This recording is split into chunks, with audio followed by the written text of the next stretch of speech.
تەویەکی کە ئەڤرۆ بانکە ناوەندیە عێراقێ زیاتری 42 ملیۆن دلار خستنە ناو بازاریدا لێ گەلێندێژی بەهای دینار زیاتر داکات واتە هەر 100 دلار بۆ 161762 دیناران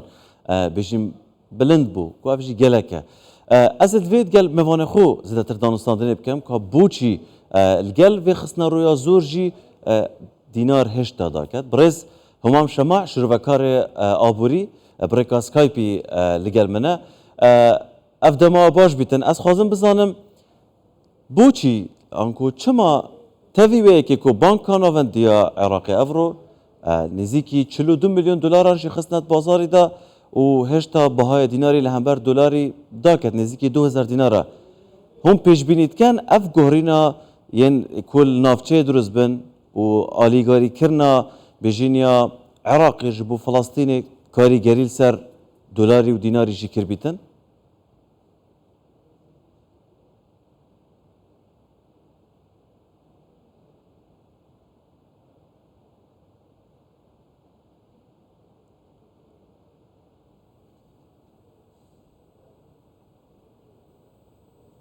السلام عليكم تحياتي بەڵێ سڵاوتان لێبێت سڵاو لە بینەرانی کوردستان 24 بە هەمان شێوە لا أعتقد پێم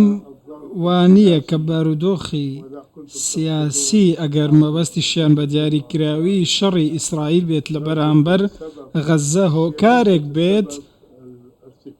بۆ بەرزبوونەوەی بەهای دۆلار و دابەزینی بەهای دینار لە بەرامبەریدا ئەمە شتێکە ماوەیە کە بەردەوامە بەر لەو شەڕەش هەر بەردەوام بە دەوڵەت و بانکی ناوەندی عێراق ئێستا ناتوانن هیچ ڕێکارێک بۆ ڕێگریکردن لە دابەزینی بەهای دینار بگرنە بەر ئەمەش هەر بەردەوام دەبێت واتە دینار بەردەوام دەبێت تاکو بازرگانی لەگەڵ ئێران بەم شێوەیە بەردەوام بێت ئەوە بەهای دینار بەردەوام دەبێت لە دابەزین ئەو بازرگانیە کە ساڵانە نزیکەی 10 ملیار دۆلارە کاریگەری زۆری لەسەر ئەم بابەتەوە هەیە چونکە بەشی هەرە زۆری ئەو پارەیە بە شێوەی نەختینە دەدرێت بە ئێران لە کاتی مامەڵەکردن هیچ ڕێکارێکیش لە نێوان ئێران و عێراقدا نییە بۆ ئەوەی بتوانن بە دینار و تومەنەوە مامەڵە لەگەڵ یەکتریدا بکەن چونکە ئێران پێشتر قبولی کردبوو دینار وەربگرێت لە بازرگانی بەڵام دوای ئەوەی کە بانکی فیدرالی ئەمریکا حەواڵەکانی ڕاگرت ئێرانیش بە هەمان شێوە ئەم شتەی ڕاگرت ئێستا بانکی فیدرالی ئەمریکی توانای مامەڵەی دۆلاری لەگەڵ ئێران دیاری کردووە ئێمەش پێویستە ئەوە بزانین ئەو بەرەمانەی لە ئێرانەوە دێن کاریگەریان لەسەر هەیە پێویستە مامەڵەکان بە دینارەوە بکرێن بۆ ئەوەی لە بەرامبەردا بەهای دینار بەرز ببێتەوە نەک بەم شێوەیەی ئێستا ئەمە بەس نییە لە ئاستی ئەو بازرگانیە مانگانە نییە تەنانەت هەفتانەش کە لە نێوان ئێران و عێراقدا هەیە ئەگەر بڵێن ئەو بڕەپارەیە بە شێوەی مانگانە دەبێت یان خود دەگاتە 900 ملیۆن دۆلار لە مانگێکدا دەچێت بۆ ئێران ئەو بڕەپارەیە ئەو پارەیە لە بازاری عێراقەوە دەبردرێت و دەدرێتە ئێران زۆر باشە بەڕێز شەما ئەگەر بانکی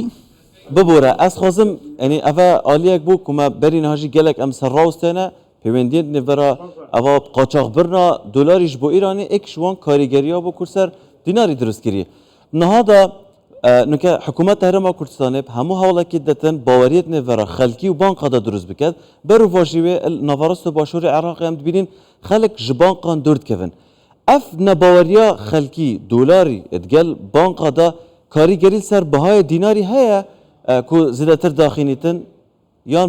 karîgeriyeka wisa nabîtin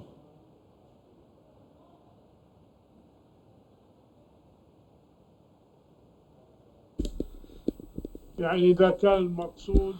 ئەگەر مەبەست لەم شتە ئەوە بێت کە هۆکار چییە لە دابەزین و داڕمانی متمانەی خەڵکی بەرامبەر بە بانکەکان لە ناوچەکانی باشوور و ناوەڕاستی عێراق و هەروەها ڕاکێشانی دۆلار هۆکاری بێمتمانەیی بۆ بە بانکی ناوەندی و بانکە ئەهلیەکان بۆ لێدوانەکانی بانکی ناوەندی دەگەڕێتەوە کاتێکێکێک لە بەرپرسەکانیان ئەوەی گوت کە ئەو پارانەی لەو بانکەدا دەردرێن لە ساڵی 2024دا